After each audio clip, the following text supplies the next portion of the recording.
How do you have people feel like they own what they're doing? The thing about creativity is you are trying to get something new and original, but it is coming from within that group. They have to feel like they're really doing it and they make a difference. They're not a cog in a big wheel. They actually have some meaning in what they're doing, and they know it.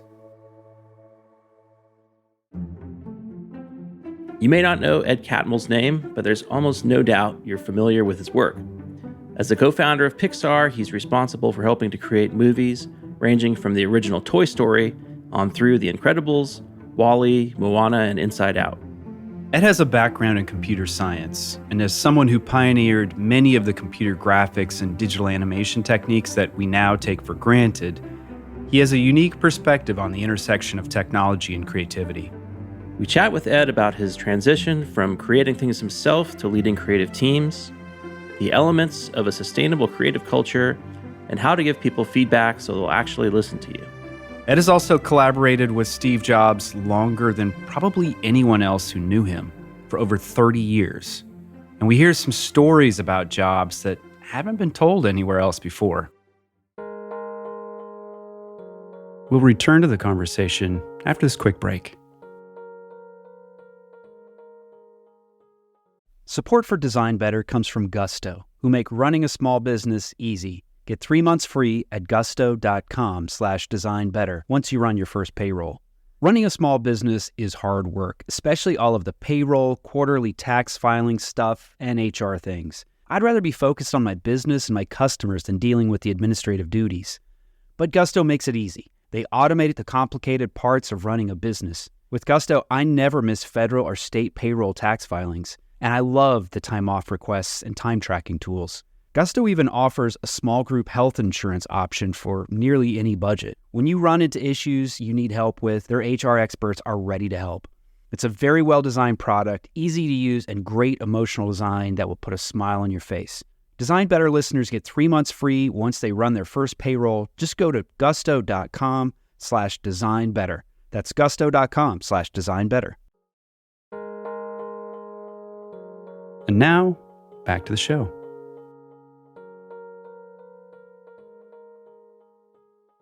Ed Catmull, welcome to Design Better podcast. It's my pleasure to be talking with you. Oh gosh, the pleasure is ours. We're so excited to talk to you. We were saying before we hit the record button that Eli and I were big fans of your book, Creativity, Inc., when the first edition came out back in 2014, and you've released a new edition that is expanded. Could you tell us what prompted this new edition that's just come out? Well, there were two basic things. One of them was when I was writing the book, at some point I had to finish. It's like any project. So the book ends at Notes Day, and I knew that was not the end of the story, but I kept keeping notes and thinking about things as well as rethinking things. So part of it was to tell the consequences of that particular day, which rolled out over several years. It rolled out and had a bigger impact than I would have guessed at the time. And the second one was, I found that there were two things. One is some people were misinterpreting what I was saying. If I had laid out the way to become creative, which wasn't my intention, and for me, it's not the right way to think about it. And the other one was, I just had to rethink some things. So some of the things I expressed there, I thought, well, that doesn't capture the underlying problem or the right way to think about them. So some of it was to go back and recast it in light of things that I've learned, because like everything else, you keep learning something new all the time. Yeah, one of the things you said in the audiobook, I listened to the audiobook and I really enjoyed that, was that people got the impression from the book that here's the formula that Pixar developed over, a period of time, and this is how you keep hitting home runs. And you didn't like that characterization. It is right, because the one thing I do know is that if you're fairly successful at what you're doing, then over time, the people who are doing it are also changing and growing and learning, and also they got families that are growing. So the normal changes that happen to individuals themselves, the dynamics of a group change over time, but also in the world of technology, there's an underlying fairly rapid and exponential change which is going on, which changes everything all the time. And also, when you bring in people from the outside to work, well, their training and their experiences is new. So they're changing. And the expectations of the customers, the people who are watching what you're doing, is changing. There is nothing at all stable in this picture. The notion that somehow there is this sweet spot that you land on just isn't correct. This is a continual, dynamic, changing situation, as it is in most things in the world, really. But the issue then is, how do we maintain creativity throughout all these changes? Because it's hard. And so if we think we're trying to get to like the sweet spot and hang on to it, no, actually, we're trying to get to the point where we're thinking about things, where we're adapting to the change. It almost sounds esoteric to say it that way, but well, it's the real world that we're dealing with. There's like this continual change that goes on. And I've been in this field for 50 years, and there just continue to be these big surprises and massive changes. That's one issue. And the other one was that in terms of how people think about failure and success is not quite the right thing to think about. That is, people are sort of focusing on how to become creative, as how do I become more creative? But for me, the issue isn't that one. I think people basically have got much greater potential to be creative than they think. The real problem is that companies, corporations, and organizations often put things in place which are actually getting in the way of creativity. And that's the deeper question, is why is it that people or companies that want to be creative are putting in expectations and rules and ways of doing things which actually block people? They don't know they're doing it. They don't think they're doing it, but it's happening. I was watching last night this movie Blackberry, about the Blackberry, handheld precursor to the iPhone with the keyboard, and there was a lot of scenes where the team was just goofing off. They were playing video games. They were doing things that sort of like seemed maybe unproductive, and then new management came in and kind of shut all that down. I'm wondering if those are some of the things you're talking about that are impediments to creative culture as a company grows and scales. I think it happens with a lot of companies. The thing about the playing around and the goofing off, I think a lot of people know that that's actually a healthy thing to do, but it isn't something you can organize top down. You need to figure out how to be organic so it comes from the people themselves. But part of that problem that you're referring to is that there's a basic business that any company has got to do. And so sometimes they bring in people and they're so focused on that, they're actually not realizing that these rule changes they're making are actually signals to people. So, okay, what are the signals that you give? So the signals are that it's okay to do a number of things. The truth is that everybody just played ping pong all the time, you wouldn't get anything done. But if some people are actually fooling around and it's okay, or they're pushing the boundaries and it's okay, then you're giving a signal to everybody. The truth is, people are typically in a group or in an organization because they want to do something. So you actually can count on that. I know people want to come because they want to make a difference in the world. And they don't want to come there to play, but they do play. And at times they do thoroughly enjoy the play, but they know that's not why they're there. But if people come in and shut it down, you've just said, oh, there are these really strict boundaries around which you can work. And then you've got everybody thinking, okay, what is allowable? What isn't allowable? So instead of enabling creativity, you're blocking it. So while the new leadership may come in and think, well, okay, this is the right thing to do because of the focus of the company, they've actually give signals to people that we at the top know what the best thing is. And so you need to adhere to these particular rules. Completely counterproductive and doesn't work. And it's disastrous. And this story has happened over and over again. And I've seen so many companies where it's happened, where the leadership actually loses track of really what's going on. And they just don't know, they're not paying attention, or they're oblivious to the signals that they're giving. And I think what's unique about your approach to running a company and management is that you at your heart, you're a creative person, you're a creative thinker. You understand the process and what people need. So there's like a sense of empathy that you bring to the work. But this change that you're talking about, there's this dynamic of, as a manager or a leader in a company, you don't want to come in and constrain things. But then there are circumstances that force a change, significant change, like an acquisition by Disney, which was a major change that Pixar went through. Could you talk to us about how you navigated that? I know that you felt like in hindsight, there were some missteps about, if you could go back and play it differently, you'd probably navigate that differently. But people, they are resistant to change. How do you guide them through that when it's the right time? In the case of Disney acquiring Pixar, because I'm very close to the people there, I knew that their worry was that there would be a lot of rules and bureaucracy coming over the hill. We're an hour flight away, that might be well-intentioned. That is, nobody was actually questioning other people's intentions, but they were aware that companies often come in and they put things in place which actually screw things up. That's what they were afraid of. And they knew we'd reached the point where we had to do something. So it was one of those odd things where they knew things were going on. And also at Pixar, I have to say, is in all the time I was there, we never had a leak to the outside. And the reason was we always told people what was going on and about all the problems. We never kept anything secret. And what we found was that by including people, that they felt some ownership. So they saw this coming. There was rumors about it. Nobody talked with press because people were trying to get in the sideways to figure out what's going on. But I knew there was going to be a fear about what was going to happen afterwards. Steve knew it too. So Steve was basically worked hard, and I would say successfully, to put in mechanisms to protect the culture. And even though the mechanisms are put in place to protect the culture, that doesn't mean they're going to hold up. So they were afraid. And I did get in front of the company and I said, well, don't worry, things aren't going to change, which was actually not the correct thing to say. Because, as I said, things are always changing.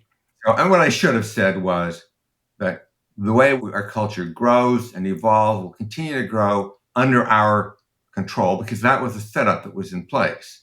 And once I misspoke, I said it incorrectly, it took a long time to correct the perception. But in fact, the things we put in place did work. And the original deal that was put in place had these essentially protective mechanisms that were supposed to last for 5 years. And by the time I retired, 13 years later, they were still in place because they were working. And so they did reach the comfort level. Now, what that really meant was we still had and continue to have and have always had serious problems, but they were ours to solve. Having people included in how we solved the problems was a critical thing. And that's what we had to keep them comfortable with as we move forward. These measures that Steve Jobs put in place, could you talk a little bit about what exactly they were and how, maybe they shifted after he departed? In truth, we didn't know exactly what was going to happen. Part of it was that I was made the president of both studios, Disney. And Disney at that point had been on a downhill trajectory for a long time and weren't successful, and they knew it. So it turns out Disney Animation really wanted us to be there because they wanted to be successful too. But in terms of what those things were, it was a list of about 50 things, as I recall. Some of them were not important, but they were on the list because we didn't know. Like we had an annual paper airplane contest. Well, the truth is we never had another one because it kind of reached its limit of what it did. So there were a few things that fell into that category. But other things were that we were on our own HR system and our own finance system. And everywhere else in Disney, they were on one particular system and we were on a different one. And the people in our finance department had a very good relationship with Disney Finance to make sure they got the data that they wanted. And that's all they cared about. They just wanted the up-to-date information. So that ended up being a smooth one. HR has policies, and we had a different set of policies. But we also had our own vacation schedule, but also very importantly, our long-term compensation in terms of bonuses for films was different than what they had. So some of those things it was necessary to hang on to. There's a long list of things which actually add up to making a fairly significant difference to say that we have always been different, but not in the sense that like we felt like we should be exceptional. It's just that I feel like groups should feel like they own their successes or their failures. That is, they don't look at anybody else. We have to own our own problems. I'd say the biggest initial struggle I had was at that time, actually the entire time I was there, I had a dual report to both Bob Iger and to the chairman of the studio. But there have been different chairmen of the studio while I was there. So when I retired, for instance, it was Alan Horners, is this great gentleman. He's now retired just a little after I did. But he'd been over at Warner Brothers, and so I had a dual report to him. But the first chairman, when I was there, felt like we really needed to merge the studios. And that was one where I felt very strongly that it was important that we not merge them. And so there was some conflict over that. And frankly, Bob Iger supported me in this decision.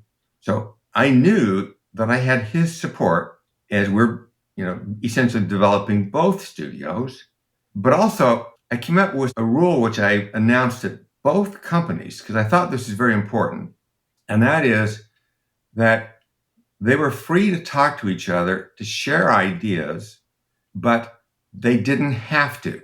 So in this case, they both had different pipelines, different technology. They had their own version of a brain trust, which we went through a process of developing. The natural thing you'd say anytime you had two small companies that are in the same business, which we were, and both being animated films, is you would say, why would we have two finance departments, two marketing departments, two research departments, and different pipelines? That makes no sense. But my view was, actually, in a time when things are changing rapidly, you're better off having smaller groups that can respond quickly rather than having a bigger group which is going to be slower. All right. So that's just an observation over the years about how change takes place. But the other one was, it's really important for a group to feel like they own what they did. So when Disney came out with their first successful film, they knew that they had made the film and they hadn't been rescued by the production people. And they were in trouble. They asked for help. And I said no, because then it could always be thought that Pixar rescued them. Well, that isn't good for them. So over time, they just learned that they're responsible for it. But because they could share, and we made sure there was no existential threat between the two, because they didn't have to do what the other did. What it did was it freed them up to listen. So they actually communicated a lot with each other. They'd just pick up the phone. They'd talk to a counterpart. They'd share things. They self-organized to have their own conference every year, and then included ILM and the Marvel people as they came into the company. But it wasn't something I organized. They did it. And then they would go and they would share their ideas. And if they liked them, they might use them. If they didn't, they wouldn't.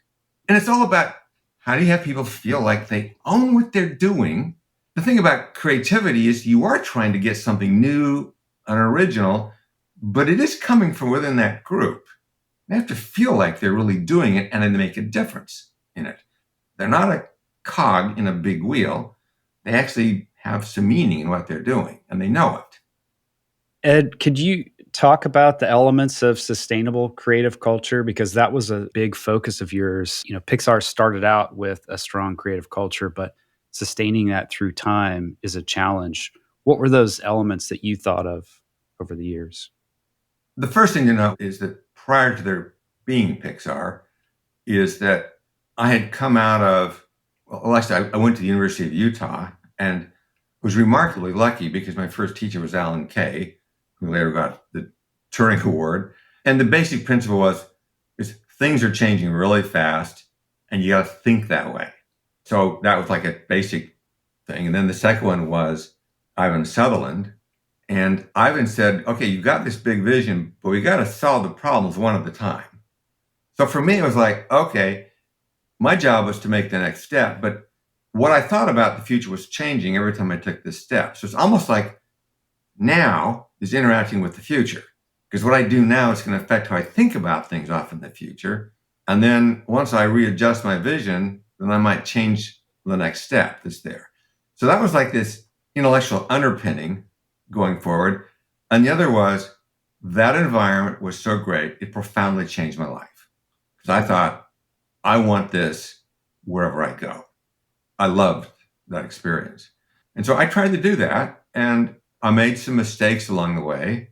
My view of myself also changed over time, because I started off really early on as a kid thinking I wanted to be an artist, and then I wanted to be a scientist, and then I wanted to solve problems in computer science. And then I got to New York Tech, and I make some mistakes because I only thought of myself as a researcher. But I found as I dealt with other creative people that these were really interesting problems, that the way they interacted with each other and the way they supported each other was tricky, and it was interesting. So I didn't lose the love of anything along the way, but I just found more things that were interesting. And the development of the culture was something that was interesting, but also it's like it was continually changing. And I get to Lucasfilm, and at Lucasfilm, I got to visit a lot of companies, the supercomputer companies of the time, Cray and CDC, and a lot of your listeners won't even remember them. But I got this terrific view because I would have meetings with executives during the day because they wanted to sell to Lucasfilm because it's a sexy company because of Star Wars. But at night, I'd have dinner with the engineers. So now I was getting two different views of each company that I visited. Well, that's interesting. Why is that happening? So just over time, it was like getting these different perspectives and seeing how it works. So knowing this, and also working with Steve as he went through his own transition in his life, then I was just aware that, okay, if we're successful with this film, with Toy Story, then it doesn't mean we can do it again, because we can't repeat ourselves. Right? You can't make the same film over and over again. I mean, try, which is what a lot of sequels are. If you just keep repeating yourself, you're losing your creative energy. And sometimes you do something new and it's a do-over every time. Well, that may not work out either. So the question after the success of Toy Story was not, okay, how do we do that again? The more interesting one was, okay, how do we have a culture that's going to keep on growing and changing and doing something different? How's that going to work? And I was aware of the risks and the problems as we built Toy Story. And then as we started into the second two films, one of them was Toy Story 2, a sequel, and the other one was A Bug's Life, an original film. But when we started Toy Story, there had never been a successful sequel to an animated film, financially successful. So initially, it was going to be direct-to-video. But what I found was inside the company that the employees working on that film were pissed. They didn't want to make a B-level film. They wanted to make a high-quality film. If they're going to do a sequel, they want it to be a great film. So I just look at that and say, that's great. That's an energy. The fact that people want to do something great is an incredible energy that should be recognized for what it is. And so we rather quickly changed the course, and Disney agreed with it, to make this become a theatrical distribution. And so now we're doing that film. And again, we have problems and mistakes, and some of the assumptions we had made from the first one were actually wrong about how you build a team together.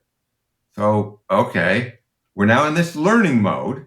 The assumptions we had thought were correct from the first film turned out a lot of them not to be correct. Some were, and some weren't. And what I realized going through this, and something I actually picked out when I was at New York Tech, because I was trying to build a culture there, was that when I left, about half of my decisions were right. They worked out really well. And about half of them were a complete crock.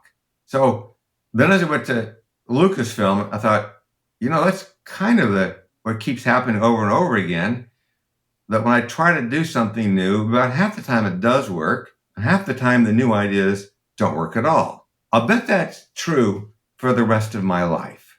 And it has been. It's not that I have a way of actually counting what those are. For me, the valuable lesson I learned during that period was that I was wrong more than I thought I was going to be. How do you think about creating a culture that's willing to take risks, experiment? Yesterday, we were talking with Paulo Antonelli from MoMA, and we're talking about this in education, where in some programs, I'd include some programs where I teach, there's not as much room for experimentation. It's a little too rigid sometimes.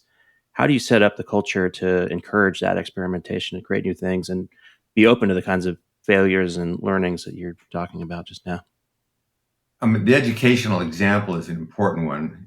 It's interesting because in the case of Cal Arts, when they actually put together their animation program, that first group that came through the program produced more influential people in animation than any other class. John Lasseter was in that class, and Brad Bird was in the class, and actually a pretty remarkable group.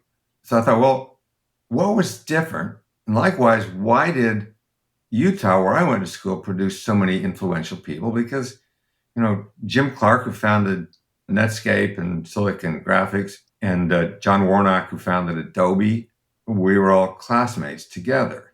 So if I take the Cal Arts program as an example, I knew that while they had some teachers there who were like retired from Disney, they'd been there during the heyday when Walt was there, that they didn't actually have a real program in place. And so the students had to figure it out on their own. So they were teaching themselves, and the expectation was for them to figure it out. Then over time, the school finally figured out what a curriculum was, but the statistics changed. So there was something about having to figure out something which was very educational. I love that aspect of, well, you got to figure it out, but also means that your goal is not to come up with the curriculum or the process that's always going to work. You have to say, okay, we have to have some element in there where we're doing things where we don't know. So what we do with films is we do a blend, because the reality is that there's sometimes, if you do a sequel, that it turns out they're just as hard to make. And they're just as hard to make because we want them to be just as hard to make. Because if they're easy to make, we're not doing something that's very original. So they're no easier to do, but they are easier to market. So if the public really liked the first one and we have something where we think we can take the story, then we'll make a sequel. And so it's not a high-risk business proposition to do that. It's roughly like a third of that way, because a lot of films, no matter how great they are, you really can't think of what a sequel might be. Like the Ratatouille, which is this phenomenal film, what's the sequel to it? Well, nobody could think of one, but we wouldn't try to force it either. So that's about a third of the films. And then about a third of the films are just great ideas that the person comes up with, we have the confidence in.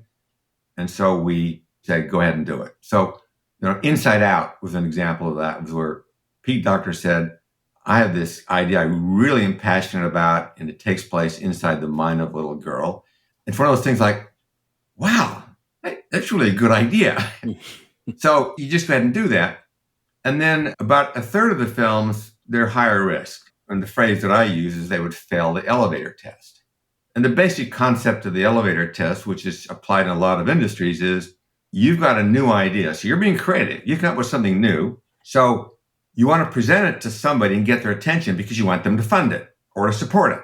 How do you actually condense the idea into a clear pitch that can be given in a short period of time to convince people that it's worth supporting? So that's the elevator pitch. But my own belief is that about a third of our stuff need to fail the elevator test. That if we can do something and describe it so quickly that often all it means is it's derivative, because that's easier to explain something that's derivative. Now, it doesn't mean they're all derivative, but the goal shouldn't be to have a really clear pitch right up front, because sometimes you want to take on something that's hard. So Ratatouille, okay, a rat that's going to cook. Well, honestly, if you give a 15-minute pitch about that, it doesn't sound like a very good idea. If you had an hour to do it, it doesn't sound like a good idea. If you had a week to explain it, it doesn't sound like a good idea. If you had 3 months to explain it, it doesn't sound like a good idea. So it's one of those things where it's only by solving the problem and giving yourself a really hard challenge that in order to make it worthy, that you need to come up with something original that you would not have thought of when you first conceived of the idea. Would Finding Nemo have fallen into that category too? I imagine that'd be a hard one to pitch. Well, no, actually, Finding Nemo was one where, given the fact that it was Andrew Stanton that pitched it, though actually his first pitch was good. Now, sometimes there are pitches where you listen to that first pitch and they're very good. Now, when you actually get to the movie, it turns out it's very different than that original pitch. So in the case of Andrew, because Andrew is very good at pitching an idea, but the thing about pitching an idea is that you are looking at your audience, and because they're in the room with you, and so you're adjusting your pacing, and if you're entertaining in the way you present things, which he is, then it actually is one of those things like, well, of course we should do that. Now, the reason we have to go through these other steps is when you're actually making a film, you're not in the audience across the world pitching your idea. You actually have to have something that stands on its own. So some of the concepts that were there to begin with actually didn't work. We thought they were going to work because it sounded very sophisticated and really cool and different. And it turns out that then making it happen took it down different directions. And the same thing happened with Wall-E. This creative process is kind of all over the map. Now, there is something that we do that we ask directors to do. Not all of them do it because they don't like it, but most of them do it. And this has to do with the way they develop their idea. So one of the things we realized early on, this is when you're making Toy Story 2, was that we did not want to have the model that the other studios had. And the basic model for most studios was they're looking for a really great script. They know they go through various iterations to make it, but that's their starting point, is to get that. We decided not to do that, that our story ideas actually need to come from the director or the leadership team themselves. So we hire excellent writers. We read their scripts to find out whether or not we like their style of writing, but we never make somebody else's script. So what we do is we pick the people because we think they've got the ability to do something original and they've got the passion to make it happen. We then ask them to come up with 3 ideas, and we give them a year to do it. Typically, they'll get a writer, they'll get 1 or 2 art people to help convey the idea, and they'll work on these 3 different ideas over the course of a year. Now, the reason for 3 ideas is the experience that we've all had. Like you're working on a project, you're in school or whatever, and you start to bang your head against the wall. You just get stuck. And if you get stuck for a long time, it can be very discouraging and might even block you. So instead we said, when you get stuck, switch to your other idea. The whole idea was to keep people from getting stuck. So they would then go round and round with the 3 ideas. And at the end of the year, they would pitch their 3 ideas to the creative leadership of the company. Okay, so now the creative leadership now by this time has been through this process and they know what it's like. But the same performance actually happens every time. It's rather odd to me, but it does happen. Well, excuse me, it's not odd. I recognize vulnerability. So when you're pitching something to people, you're putting yourself on the line here. And we have to respect the emotion that people have and their own vulnerability when they present something else. And they're not presenting it to people who are very good at what they do. So it makes them a little hesitant, even though they're very good friends. Scary. It's gotta be scary. It is. So they start off by saying that they love all 3 of their ideas equally. They don't, but that's what they say. And so what we do is we've got story rooms. And story rooms are like rectangular rooms with a table in the middle, and there are 2 long walls that can have storyboards on them with the door at one end. And so they'll typically have story meetings in there. But for this case, it's one wall, they'll have the storyboards to pitch an idea with drawings and stuff on it. And they'll maybe 20 to 30 minutes to pitch that idea. We'll discuss it a little bit. Then they'll move to the other wall to discuss the other idea. And then since there's only 2 long walls, we've got to go to the story room next door for the 3rd wall. and then they'll pitch the idea, and then at the end, they'll leave while the rest of the creative leadership will discuss the ideas, which one should be made into a movie. Now, in truth, what's happening is they're not really thinking about which is the best movie. What they're trying to discuss is which one do they really want to make. And basically, I think we always get that right. But my favorite example was with Coco. So Lee Unkrich wanted to make Coco. So he came and he gave us 3 pitches. One of them was based upon an idea that he'd actually worked on before. Another one was a musical. Pixar had never made a musical, but he wanted to do a musical. And so those are the first 2 pitches. And then we go to the third pitch where we all go into the other room. So we open the door, the ceiling, the table, the 2 walls, and the end wall are filled with Mexican artwork. So without a word being said, we all know which movie we're going to make.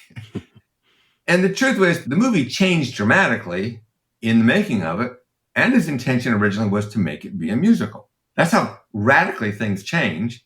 But the starting point was, that's where his passion was. And we hired this great team from New York to do the song and the lyrics and the music for it. And the first thing they came up with was Remember Me. And the thing about people at Pixar is they don't really have musicals in their DNA. Unlike Disney, where they do. It's a difference, right? But he wanted to be the first one to do it. But in the end, it was like, oh, actually, I really like thematically building around this one song because it emotionally works. And you can see his train through it. The final movie bore almost no resemblance to the original pitch.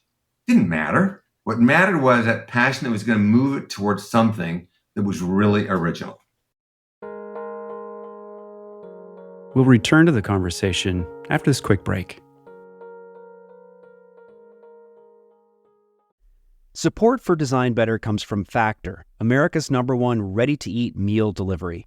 Design Better listeners can save 50% on their order at factormeals.com/designbetter50. Use the code designbetter50. You know what happens at my house when things get really busy? In the evenings, we turn to takeout, which can be expensive and it's not very good for our health. Lately, we're making a better choice at crunch time. We turn to Factor for chef-created, dietitian-approved meals that are ready to eat in just 2 minutes. We like the flexibility of Factor, too. You can change your order up every week with plans from 4 to 18 meals per week. Or you can pause or reschedule your deliveries at any time. The meals are so tasty. My wife and I are huge fans. And I like their smoothies, too, which I find are perfect for a quick, healthy breakfast.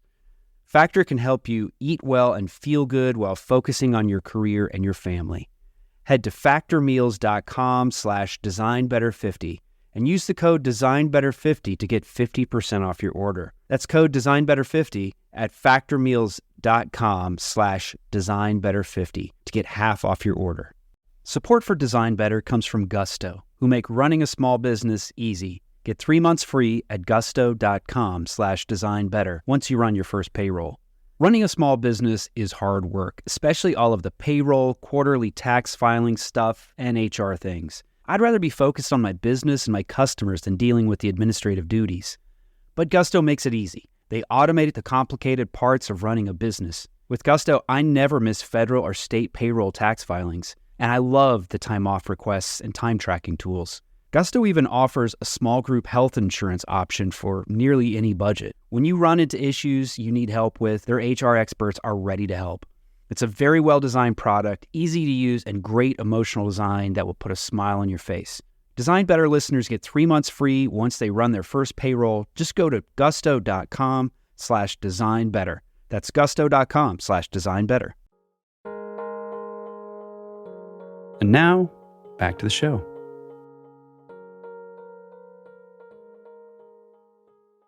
I find this process really fascinating, and this is well documented in the book, The Brain Trust, and who's in there. It's kind of a rotating cast of folks who would be in the Brain Trust. One of the challenges with these sorts of sessions, presumably, is how you give people feedback, because people are coming into these pitches. You know, if I'm the one pitching a film There's a lot of effort that went into that pitch, which makes it interesting that they're bringing in these three different ideas, but they're highly invested. And in a creative process, it can be hard to receive critical feedback when you thought you had clarity and vision, and you're conveying that in a way that you feel is compelling. And then you hear from these people in the room, people you admire who are really great at what they do. There's some holes here. There's some problems. Maybe this is not a thing worth pushing forward. What did you learn about giving people feedback so they'll receive it? It took us some time to figure out how to make the brain trust work. The brain trust, in the end, was different than what we started off with. What we started off with was we had 5 people who worked remarkably well together to solve the problems, but they were only working on one movie, and then they worked on the next movie. But we also knew at some time that this didn't scale well as we grew as a company. We also recognized that we were getting very valuable feedback from Disney at the time, because it was Tom Schumacher, who was the chairman of Disney Animation. But we knew at some point he was going to go back to New York, because he's now over the Broadway musicals for Disney, and that kind of outside feedback wasn't going to work in the future. We did understand that you do need somebody on the outside who's going to give you this feedback, but you want an outside powerful force to also have a vested interest in your success. And if you know that their feedback is given because they want you to succeed, that makes it easier to take. So our first thought was, we'll form this trust, and Andrew Stanton, who started to call it the Brain Trust, to give that feedback to each other as we had our different projects. Now, the truth was, it didn't end up working that well, partly because that group knew it so well that they also lost their own objectivity about it. Then the question was, okay, what is an outside force? What we found is you do need something external at times to do a course correction. And interestingly enough, it's interesting how it happened, but Steve Jobs became the external force, but not in ways that people might expect. Because I'd asked Steve right at the beginning not to come to a brain trust meeting, and he never did. And he understood why. Because fairly early on, we realized that the brain trust meeting itself was a place where people came in feeling vulnerable, and there were different kind of dynamics in a room. Some people might want to be overly careful because they don't want to hurt somebody's feelings. That happens. People might want to show off or show how clever they were. That can happen. These are these human dynamics that are going on inside of a group. So the question is, how do you actually make this group work well? So over time, we realized that the brain trust wasn't there to serve the role of the external feedback. They were there as colleagues to help each other. And so what that meant was that within that room, nobody had authority to make decisions over the director or the director's creative team. That is, the call was theirs. This is a fairly rigorous thing. It's like, this isn't what this meeting is for. It's about to give help and feedback. But we didn't even make tough decisions. Like, we really had to make tough decisions. We never made it within 2 or 3 weeks after any of these meetings or the week before, because we didn't want it overloaded with the fear about what might happen. And we also essentially had some kind of rules in place about how it should work, and because we were trying to remove the power from the room. So the basic principle was, this room is colleagues speaking to colleagues. And that was part of this keep the power out of the room. As you know, in any group, there are people who've got powerful personalities, or they actually have power. They could make a decision to shut something down or do something. So for the couple of people who were like that, they understood the rule and adhered to the rule that they needed to shut the hell up for the first 15 minutes. You start off by saying something really nice because people have been working their butts off to get this screening ready. You do need to acknowledge that, but once you've acknowledged it, and you're not talking about the content, you're talking about appreciating the work, then the people with the power just shut up and listen. And what it means is that later they enter a discussion. If a powerful person expresses a view at the beginning, they've just set the tone for the meeting. And you don't want to do that. You want to have the discussion of the experienced colleagues. I mean, these are really good people who are working on this. Come in and start the discussion. And then at some point you enter. And the relationship is different when you do that. So what we found is that this, in general, works quite well. Once in a while, it does go off the rails, in which case we have to do something to make some adjustments or fix things, because that does happen. And every once in a while, it's like magical, because you just feel like the ego has left the room. And what that means is people aren't attached to their ideas. If I say something and it's not accepted in the room, I don't feel judged, or I don't feel deflated because my idea wasn't accepted. That's what happens to people, right? It's like, I'm going to do something new. People look at it and you can tell by their body language that they don't like it. So you get deflated by it. So not being attached to it means if I say something, which could be positive or negative, and the room doesn't agree, I don't have my ego attached to it. I let it go. And when the room gets in that state, then it's actually pretty remarkable. And all of a sudden you have this incredible changes and growth that takes place. So essentially we've tried to pay attention to the process and how it changes, the effects of different people. And it's not that every room meeting is this way. It's like this particular kind of meeting trying to solve a problem, giving great feedback and making it safe for people to listen. So that's the whole idea. The other kinds of heavy duty meetings that sometimes happen, they just don't happen in those meetings. I wonder, Ed, so I know a few people, including my friend and colleague Dave Kelly at the D School, who worked pretty closely with Steve Jobs on a number of projects. And he and the other folks I know have their own way of dealing with somebody who had a very complicated personality, who was obviously very blunt at times. I'm curious, what you learned working with him, how you dealt with that type of personality. I'm sure you encountered it in other places along your career too. Well, when I first knew Steve, it was when he had just been removed from Apple for the kind of behavior that's, part of the mythology around him. And I saw that Steve. And he bought Pixar. And so we started up. And that is kind of the way he was like at the time. And I found like a change over time. But for me, the story of Steve was more like the hero's journey. He actually was making mistakes early on. And when he formed Next, which he did shortly after leaving Apple, he made a couple of brilliant software decisions, some of which people don't fully appreciate because they know Apple ultimately bought Next in order to get the software. But the software that he had actually was Unix, which came out of Berkeley. And the brilliant thing was to get that really high functioning software system and then make a better interface to it, which is what they called Next Step. And that was the thing that actually led to them being acquired by Apple later. And that software, that Berkeley Unix, it's he's in the watch and it's in the phone. And we're broadcasting from it right now. Yeah, that's right.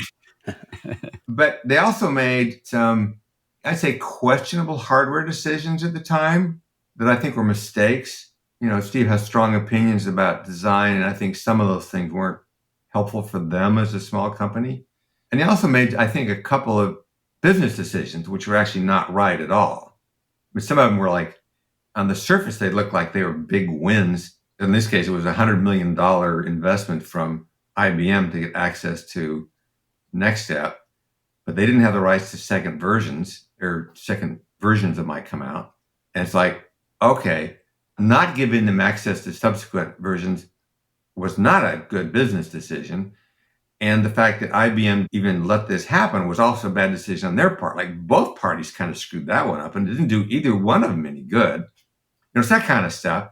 But the interesting thing about Steve was like, he's so smart that he was not only learning from these things, he was also applying the learnings and his way of thinking to himself. And so I noticed that he was changing over time as he was dealing with us. I would also say that the first version of Pixar didn't succeed as we failed. We did a restart. So he essentially had the two companies he had started, which were not doing well. Like Next wasn't doing great. Pixar wasn't doing great. So you saw this change happen. And then around 1991, sort of like this bigger thing took place in his life fairly quickly, but fairly dramatic. One of them was that in 1991 is when he signed the deal with Disney to make a feature film. 91 is also when he got married to Lorraine and his son was born. So this time you saw this fairly rapid change. And in 1995, Pixar went public, which was a huge success. So it's like the thing that could actually let him put behind the original thing at Apple, because Pixar was now this, the second largest IPO in 1995 after Netscape. So huge success. And in the process, just watching Steve became empathetic. So there was something about having his son Reed and his wife who was pretty remarkable, and learning from the relations that he had, and then becoming successful, such that when he went through this, the people who were with him stayed with him for the rest of his life, right? Because now it was different. So you have this passionate, strong person, but he treated people in a very different way. Now, the unfortunate thing is, because they stayed with him for the rest of his life, when people started to write about him, that when they would interview anybody, including me, like if I was interviewed about Steve, I wasn't going to psychoanalyze him. I wasn't going to say to the reporter the same things I just told you, because I didn't know what they were going to write. So the result was that incredible change is not part of the public narrative about Steve. And what people don't realize is that person they read about when he was younger is not the person who made the Apple that fundamentally changed the world. It was that change Steve that did. So in the case of that Steve, first of all, I have to say that I think I worked for Steve longer than anybody else. And I never had an argument with him. I disagreed with him often, but I just figured out how to disagree with him. And so I had my own style. And that style was that I would, say something which he wouldn't agree with, but because he could think faster than I could, and I had no illusions that I could think as fast as he could, because I can't. But also, I understood, I've always understood this, that if somebody has a powerful personality, or if they're in a role of great power, that doesn't mean to me that they're right. I may find it difficult to engage with it, but I never get deluded to think that means they're right. So if I disagree with Steve, I say, well, I'll get back to you later on it. So I might take a week to think about my next sentence. And then I get back on the phone and bring it up and I give my next thing and he'd shoot it down. Okay, I'll get back to you on that. So we would have these conversations that would go on for weeks and a few times months. And essentially there was one of three outcomes, which were equally likely. One of them was that I would actually say, oh, I get what you're saying. You're right. So that's the end of the discussion, because I just saw it. And a third of the time, he would say, oh, I get it. So it's the end of the discussion, because he'd say I was right. And the other third of the time was not determined, but I just did it the way I wanted. And he didn't care because we had discussed it. So that was the style that we had of working together. But I think the other thing that people miss about Steve was that he really tried to make sure they had truth around him. So I'll give an example, which is one that most people don't know about, was that Pixar was a public company for 10 years, from 95 to 2006 when we were sold. So during that time, there were two members of the board of directors of Pixar who were fired from the board. And the reason they were fired was that Steve said they never disagreed with him. And he said, it isn't of any value if they're just people around me who agree with me all the time. It's like, okay, that actually is the way Steve is. And so if you look at what took place at Apple, first of all, Steve did something which a lot of executives can't do, is he just said, okay, there's a limit to where we're going to be able to get with a workstation. So we need to do something which is going to be a different business model. So it's unusual for them to say, we're going to change our business model. But now having said that, what would the new one be? Steve thought it should be the iPad, but the people around him thought that was a mistake. It needed to be the phone. All right. So in this case, they convinced him. So now they go through this thing of where they actually make the phone, and then they disagree with him because they think that the infrastructure for the apps should be open, and he thought it should be closed. and he prevailed in the argument. And within 3 or 4 months, he realized He changed his mind. He changed his mind. Because Steve, at an intuitive level, knew that his job wasn't to win an argument. His job was to find out what the truth was. And so you may have a passion, but sometimes you find that passion isn't working. So at that point, you change. And one of the things he loved about the directors was that's what their job is the director comes with a passion, just as Andrew did, just as Lee Unkrich did, like this real passion about it. But in fact, if it doesn't work, then they change. Because what you're trying to do is you're trying to get to the truth. You're not trying to be right when you first think of something. You're trying to end up in a good place. And that's a hard thing for some people to get. It's fascinating, these stories of watching a figure like Steve Jobs kind of evolve through time, and what a unique experience to kind of watch that. But you also worked with George Lucas, and presumably you learned a few things about creativity and culture from working at LucasArts as well. Oh, yes.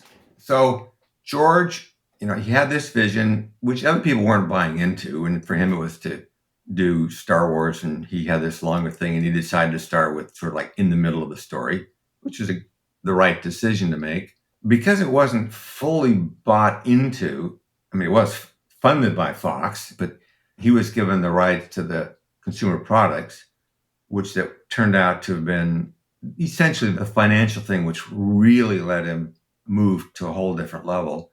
And he also had a team that had come together to make the effects. In fact, this is what, I guess a year or two ago, they had a great documentary about the building of ILM, because these people were all doing things for the first time too. Like they were figuring it out as they went. It was actually a pretty remarkable story.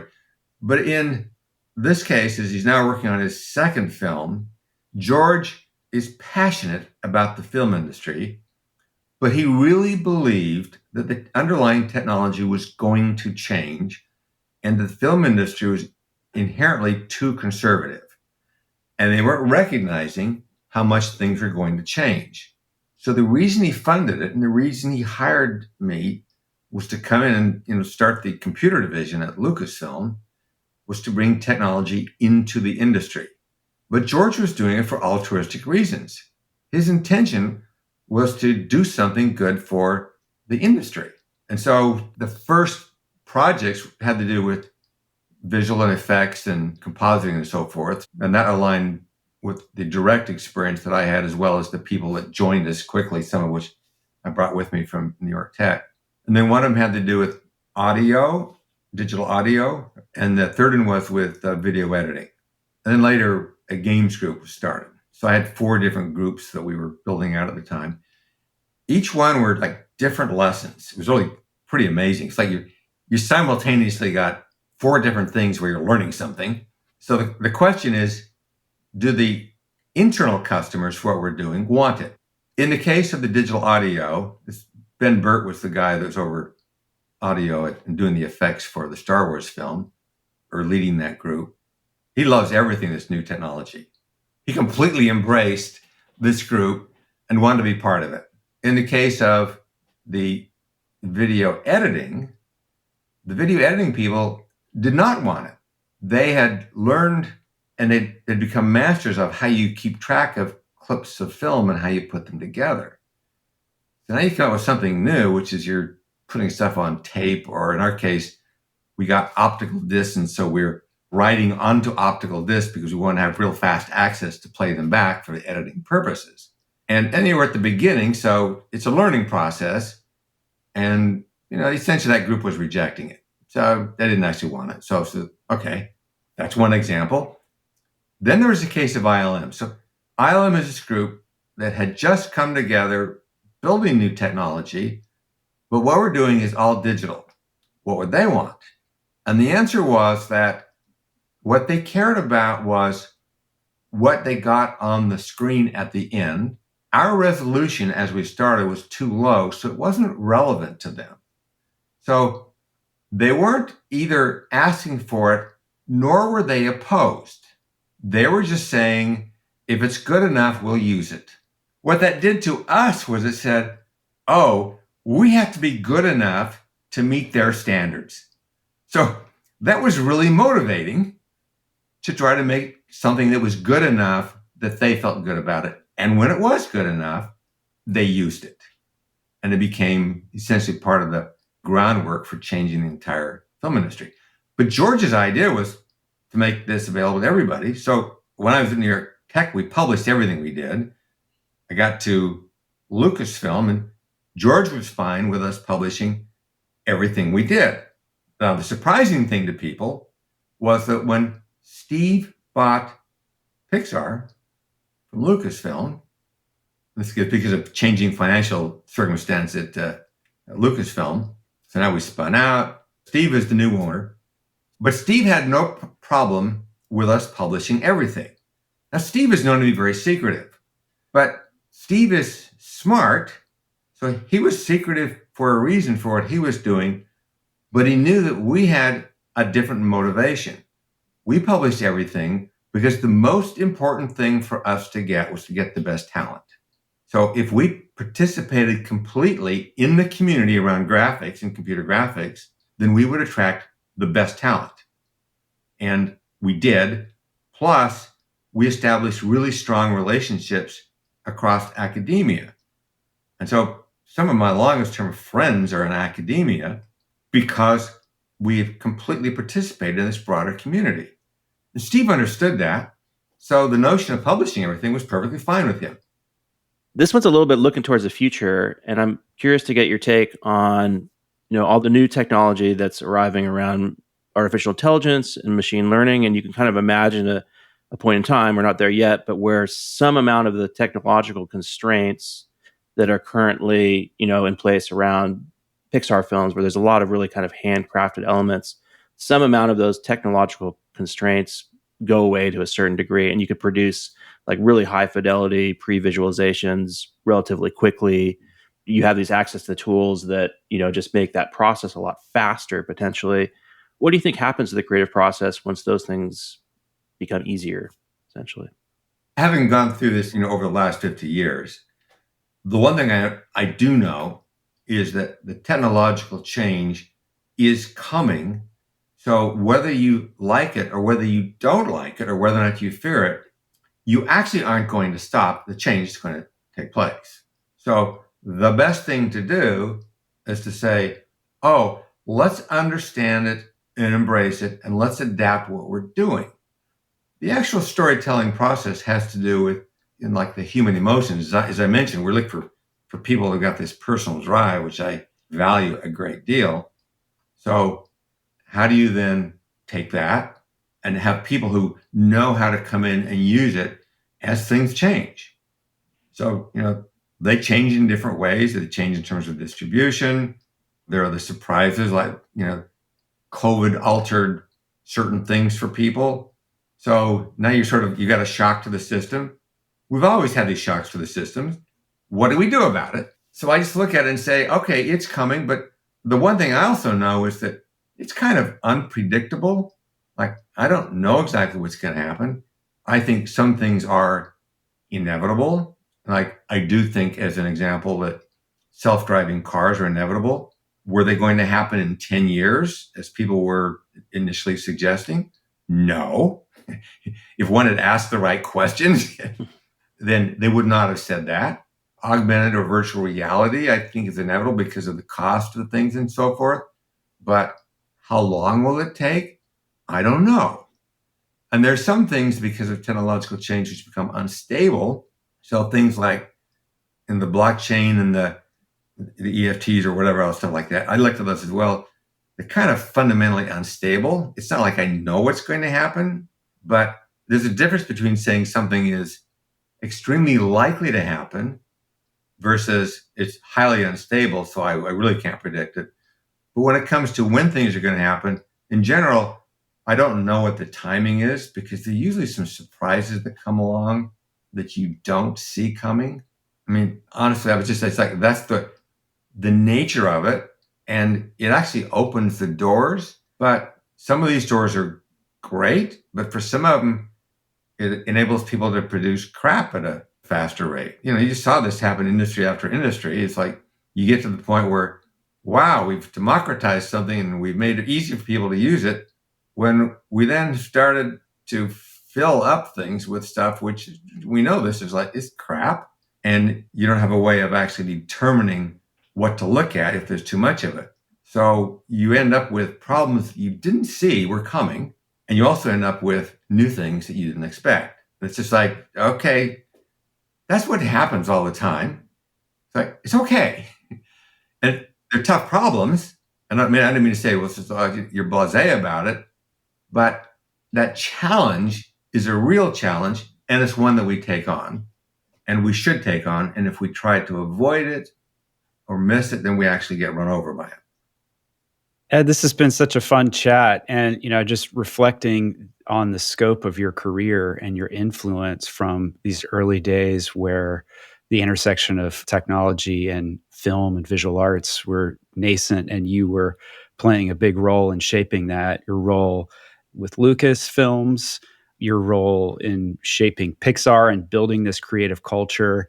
And now with your expanded book, Creativity Inc., which is hugely influential with so many different companies and cultures that are trying to create this sustainable creative culture, there's a lot to be proud of. But I wonder, like, when you think back on your career or just your life in general, what is it you're most proud of?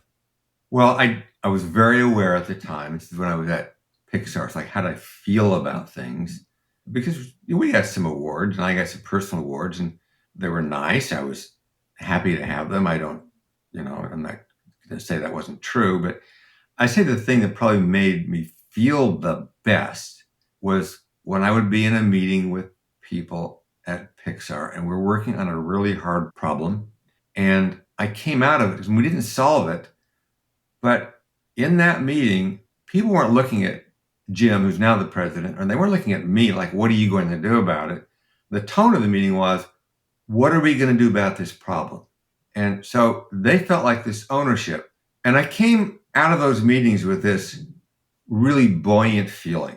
Like, I'm so glad that I'm working with these people. And I love these people because they're partners in solving the things. And I just love that relationship. And it's probably the most meaningful thing and the most meaningful memories to me, and they're also emotional when I say, oh, like it's theirs. I don't want it to be mine. I want it to be theirs. I feel better about it. Yeah. I got to say, that is one thing that really struck me in reading the book and also just talking to you is how it seems like you were always operating in service of others and the creative idea into something bigger. I don't know. It just strikes me as very fulfilling and meaningful. Yes. Why are we doing anything? Are we doing it because we're working with people and to me, like we're connected with them? It was actually something I meant to put in the first version of it, but it got dropped out. But I did add on this one. But it was because I did ask this question, which I recognized at the time was kind of a selfish question, which is right after Toy Story came out, was how much of it was me. And I thought about it for a while, and I knew completely well that all these other people were part of making this happen. So it was John Lasseter and Andrew and Pete Docter and Lee and Steve and George, and a lot of people who were absolutely critical that other people we wouldn't even know about. So there's no point in saying their names because nobody knows them, but they were all part of this. And I knew that, but I still had this question. I was, okay, well, yeah, I get that, but how much of it was me? And at the end of the year, I realized, oh, actually, trying to answer that question is an act of separation. And that isn't what happened. There is no separation. There is no line. The notion that I could say that the part that's me is actually not the right path to go down. I know why it comes up with people. And I know some people actually want to feel compelled to answer it. And for me, the realization is trying to answer that leads you down a bad path. That we really are doing this together. And if we do this well, then it's very fulfilling. It's emotionally fulfilling. And it makes a difference. Ed, that's the perfect place to conclude our conversation. Thank you so much for joining us on the Design Better podcast. What a treat to talk to you. Well, Eli and Aaron, I really enjoyed talking with you. Thanks so much, Ed. A pleasure. This episode was produced by Eli Woolery and me, Aaron Walter, with engineering and production support from Brian Paik of Pacific Audio. If you found this episode useful, we hope that you'll leave us a review on Apple Podcasts, Spotify, or wherever you listen to finer shows. Or simply drop a link to the show in your team's Slack channel, designbetterpodcast.com. It'll really help others discover the show. Until next time.